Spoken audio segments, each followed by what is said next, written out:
नमस्कार दोस्तों, मैं हूं अमोल और मेरे चैनल अमोल धारपुरी में आपका एक बार फिर स्वागत है। आज हम लोग बात करेंगे पेटीएम के बारे में। हाल ही में जनवरी 31 को आरबीआई ने एक नोटिफिकेशन जारी किया और पेटीएम पेमेंट बैंक पर बहुत सारी रोकें लगा दी। पेमेंट बैंक क्या होते हैं, आज सबसे पहले इसको जानेंगे। तो आइए इस वीडियो को करते हैं शुरू।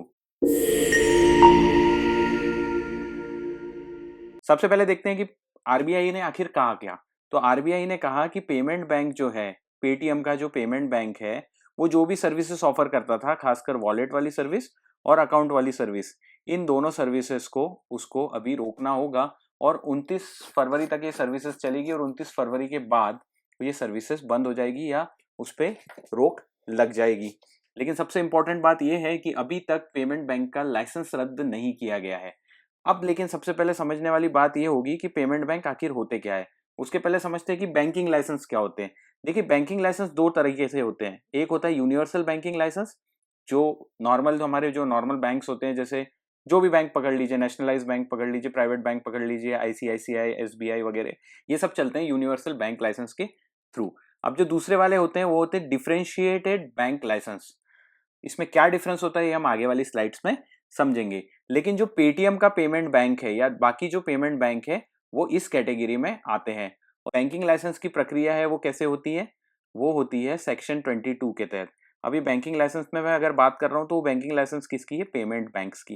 पेमेंट बैंक्स को जो लाइसेंस मिलता है वो मिलता है section 22 of RBI regulation act जो है 1949 का। अब आगे बात करते हैं कि पेमेंट्स बैंक क्या होते हैं।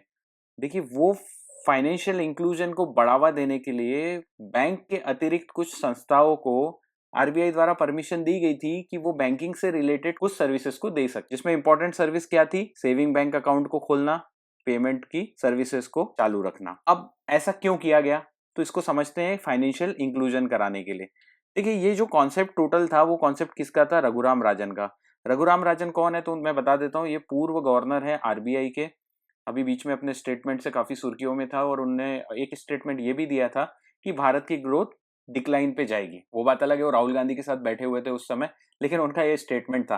तो ये उनका कॉन्सेप्ट था, रघुराम राजन का। उनके कहने का मतलब ये हो रहा था कि हम लोगों को फाइनेंशियल इंक्लूजन करने के लिए पेमेंट बैंक्स को बढ़ावा देना चाहिए। अब फाइनेंशियल इंक्लूजन टर्म आ गया यहाँ पे, तो पहले समझ लेते हैं कि फाइनेंशियल इंक्लूजन होता क्या है। एग्जाम्पल से समझते हो, लोअर इनकम ग्रुप है या जो हाउस होल्ड्स है या जो मजदूर है, वो लोग क्या करते थे, पैसा कमाते थे और पैसा कमाने के बाद उनके बैंक अकाउंट नहीं होते थे, तो वो अपने घर में किसी चीनी के डब्बे में, गेहूं के डब्बे में, चावल के डब्बे में अपने पैसे छुपा कर रखते थे। तो उस समय आरबीआई के जो गवर्नर थे रघुराम राजन साहब, उनने एक कॉन्सेप्ट लेकर के आए पेमेंट बैंक का, और उन्होंने फाइनेंशियल इंक्लूजन के लिए ये एक नया स्टेप उठाया। अब फाइनेंशियल इंक्लूजन से क्या हो रहा था कि जनधन खाते बहुत सारे खुले उस समय, और वो जनधन खातों में क्या हुआ, पैसा आया। देखिए, क्या होता है फाइनेंशियल इंक्लूजन का मतलब ये है कि सर्कुलेशन में जो चीजें फाइनेंस से हटी हुई है, उन लोगों को सर्कुलेशन में लाना। अब इसके फायदे क्या होते हैं उसको समझ लीजिए। जब कोई व्यक्ति पैसा कमाता है और उस पैसे को वो किसी डब्बे में छुपा के रखता है या अपनी सेविंग रखता है, तो वो किसी काम की नहीं है, क्योंकि ना तो वो सर्कुलेशन में है, वो एक जगह पे जाकर के स्टक हो गई, मतलब वो बस अटक गई वहां पे। लेकिन अगर वही पैसा वो बैंक में रखता है, तो बैंक उस पैसे को लोन के रूप में किसी को देता है, जिससे वो कुछ ब्याज अर्न करता है, और वही ब्याज में से कुछ परसेंट वो उस पर्सन को देता है जो पर्सन ने वो पैसा रखा हुआ है। तो बैंकिंग सेक्टर जनरली काम ऐसे ही करता है। तो ये फाइनेंशियल इंक्लूजन होता है, और फाइनेंशियल इंक्लूजन के चलते अधिक से अधिक लोगों को इस पूरी जो बैंकिंग की चैन होती है उसमें लाने की कोशिश वहां पर की गई थी। और फाइनेंशियल इंक्लूजन अभी भी इंडिया में जारी है और अलग अलग इंस्ट्रूमेंट इसके यूज होते हैं। अब यहाँ पे हम लोग बात कर रहे थे पेमेंट बैंक की, तो पेमेंट बैंक के लिए देखिए एग्जांपल के तौर पे एक तो पेटीएम ही पेमेंट बैंक था जिसपे आरबीआई ने बैन लगाया। दूसरा एयरटेल पेमेंट बैंक अभी भी चल रहा है, इंडियन पोस्टल पेमेंट बैंक चल रहा है। आगे चल करके बात करते हैं कि पेमेंट बैंक की जो फीचर्स होते हैं उसमें क्या है। देखिए, पेमेंट बैंक की सर्विस की कुछ लिमिटेशंस होती है, ये नॉर्मल बैंक की तरह काम नहीं कर सकते, इनको कुछ ना कुछ लिमिटेशन अपनी देनी होती है। तो वो लिमिटेशन में सबसे पहले ये है कि वो लोग लोन नहीं दे सकते, 1 लाख के ऊपर अकाउंट में जमा नहीं करा सकते। उसके बाद वो डेबिट कार्ड इशू तो कर सकते हैं, लेकिन क्रेडिट कार्ड इशू नहीं कर सकते।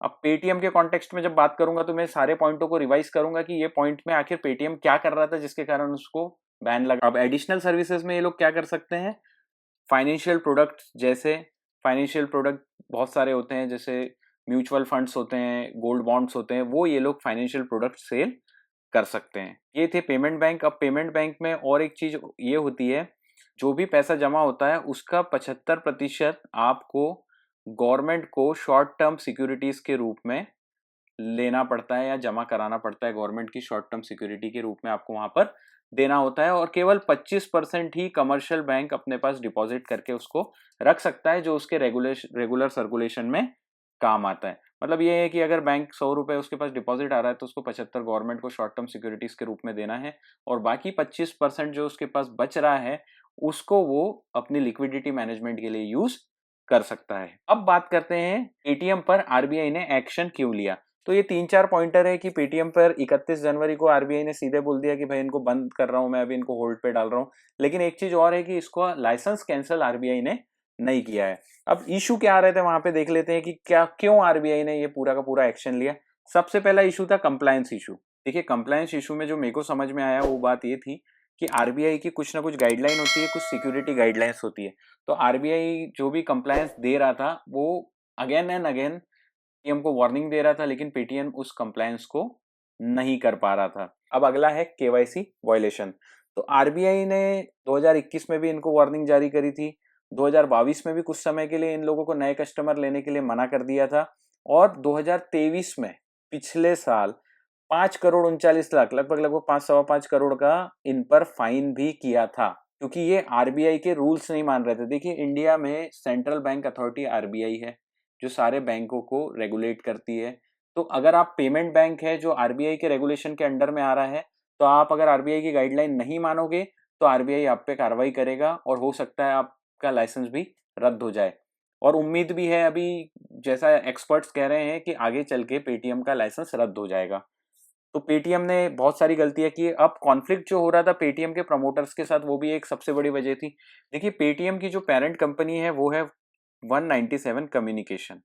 अब 197 कम्युनिकेशन में लगभग लगभग कुछ चाइनीज लोगों का भी इन्वेस्टमेंट है, और आरबीआई ने इनको वार्निंग दी हुई थी कि आप पेटीएम से 197 कम्युनिकेशन पे डेटा शेयर मत करो। लेकिन वार्निंग देने के बाद भी ये लोग डेटा शेयर कर रहे थे। अब लोगों को डर ये था कि ये डेटा चाइनीजों के पास जा रहा है। उसके बाद भी कई ऐसे कंप्लायंसेस है जो आरबीआई बार बार वार्निंग देता रहा, बार बार वार्निंग देता रहा, लेकिन ये केवाईसी वायलेशन में एक मैटर निकल करके आया था कि एक आप जब केवाईसी फॉर्म भरते हैं तो आप पैन कार्ड डिटेल डालते हैं। यहां पर क्या हो रहा था, एक ही पैन कार्ड से, सिंगल पैन कार्ड से hundreds of account, thousands of account वहां पर बनकर तैयार थे। अब भाई ऐसा हो रहा है कि हजारों अकाउंट आप एक ही पैन कार्ड से बना देंगे तो वही फंसेगा। और इसके चलते कुछ साइबर फ्रॉड भी अभी चल करके सामने आ गए थे, निकल करके सामने आ गए थे कि पेटीएम से साइबर फ्रॉड हो रहे हैं। तो ये सारी वजहें थी जिनके कारण पेटीएम को क्या किया, बैन किया, जिसके कारण पेटीएम के शेयर पिछले 2 दिन से, जो पिछले शेयर मार्केट के जो वर्किंग डेज होते हैं उसमें 2 दिन से 20-20% के लोअर सर्किट पर। अब आगे भी अगर माने तो हो सकता है आरबीआई इसका लाइसेंस भी रद्द कर दे। तो आशा करता हूं आपको पेटीएम में क्या क्या इशू हुए थे वो समझ में आए होंगे कि पेटीएम में किस किस प्रकार की परेशानियां वहां पर हुई जिसके कारण आरबीआई ने कार्रवाई की। हम लोगों का इस मैटर पे पूरा वॉच है, इस पे आगे अगर कुछ निकल करके आता है तो वीडियो में जरूर बताऊंगा। तब तक के लिए लाइक करिए, सब्सक्राइब करिए, शेयर करिए। वीडियो अच्छा लगता है तो जरूर शेयर करें, सब्सक्राइब करें। धन्यवाद।